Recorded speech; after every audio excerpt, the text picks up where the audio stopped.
Good afternoon, people. PJT, Ratemybeer, and it's an infamous unboxing, which quite interesting. It doesn't cost you any money to do the actual video, so that's something. But then again, you paid for the content, so nah. But then, not all the time. So anyway, firstly, we'll do the Brewster ones from Brewster, the subscription where you get so many beers each month and you can choose. There'll be a link in there if you want to purchase to get £10 off and so on. Not that anyone does, but I suppose you've got to have it in it to win it. As I say, we did Vault City last month. This month we've gone for Pasteur. Now what it was with them, I'll take all these out. There was a couple of real weak ones for me, and for £38 for 7 beers, it's not really cheap if you go down that road and look at it that road. But there was a couple of really interesting things, although there was a couple of really dodgy ones. So it was kind of like a mixed box, if I'm honest here. So let's go on this into order, how I worked it out. So hold on, I'm getting confused, aren't I? Yeah, that was it.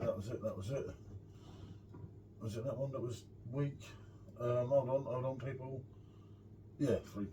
So, yeah. So, firstly, so you got 7 beers, and they cost you. Oh no, they cost you a fixed amount each month, and they can be interesting.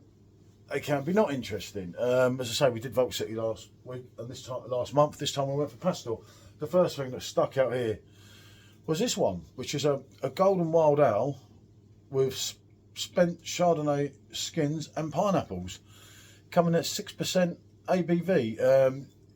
It took 12 months to produce, and it does look interesting. I won't read too much into it, but yeah, it's from their series of wild beers, which we have had one before and now pretty much on top.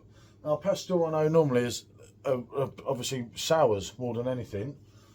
On this occasion, they actually have a Classico Italian Pilsner coming out at 5%. So for their this was made for their 5th anniversary, dry dropped, sat by lagered cold for 8 weeks. So that again was something different. Then we've got the big hitter, which was the double crumble, apple, blueberry and maple, coming in at 7.5% ABV. I'll be obviously reviewing most of these hopefully. The Con Cream Rosa, a berry smoothie sour, and now that was the one that I've said about in the Vault City video. They're actually saying it's a smoothie sour, which I get, and with this modern sour beer and all this and the way it's changed now, some people just haven't got a clue what they're buying and what that is, unfortunately. And then we had a Miami Vice, was an interesting name, which did sound like a bit of me as well, which was a strawberry and pineapple sour. Lovely to see the pineapples in 2 of them. A certain man will be impressed. But yeah, there were your good 5.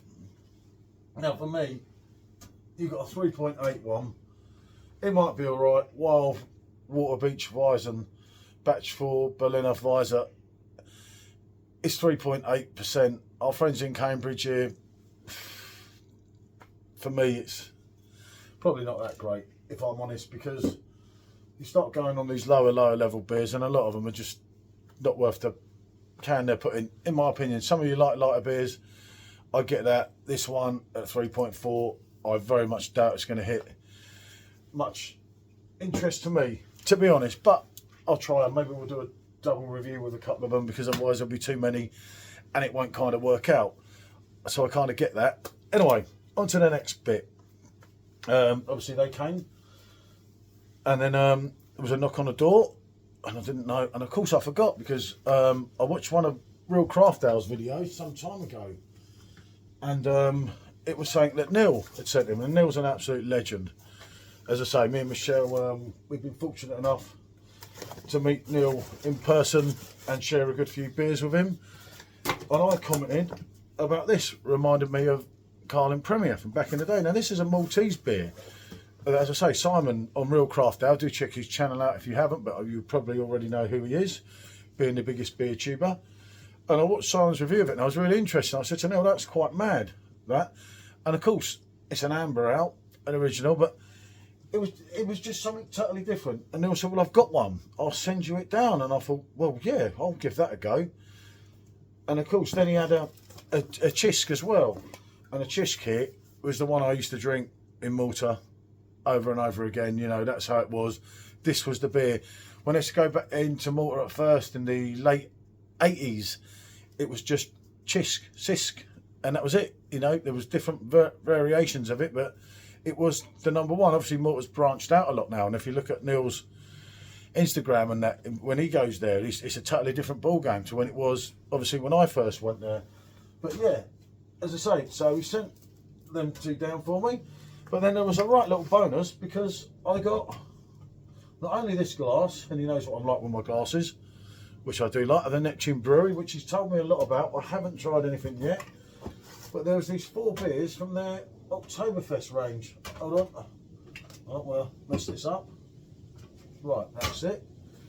So yeah, from their Oktoberfest range, which was pretty interesting. And then there was also, let's just show you, saying thanks for your support, some beer mats he sent me, and a sticker.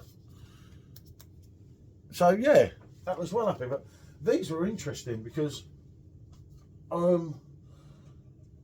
they've done a Hefeweizen. So it says Neptune's Brewery, Oktoberfest Hefeweizen, 5.5% ABV. I've read the write-up on the back before doing this, and it looks absolute cracker. I don't know. I've never tried it. And as I don't know, with a lot of English brewers, they don't get it quite right, but then some of them do. Then they've done the Oktoberfest edition, the Marzen, at 5.9%. Again, reading the back, they've put a lot of work. This is all a limited edition for Oktoberfest they've done. Then they've done the Bock, which are 6.5%. Could be very interesting, this. It's kind of like your Hertong Yang Bock beer, through reading the back. It sounds awfully similar with the sweet and that. So we'll see. And then last but not least, a 5% Schwarz beer. So like, yeah, absolutely made up with them. As I say, we will be putting, well, especially the one, definitely the ones from Neil, all of them will go onto the channel. And thank you so much again, Neil, from me and Michelle. As I say, I didn't expect them before, I just expected them too, which he said that he was sending. So that was a little bit of a bonus, and they do look kind of interesting, don't they? So yeah, we'll get on with them towards the end of the week, but it'll probably be this one that I'll have a look at, because as I say, Simon's video really did intrigue me with that. And of course, it's obviously them two brewed in Malta. You're not going to get here, I wouldn't think, easy enough. But yeah, again, as I say, absolutely fantastic sending me the glass as well. Terrible with glass, isn't I? Yeah, you know how it goes. As I say, anything anyone wants to see first, do let us know. And thanks for watching, and bonjour.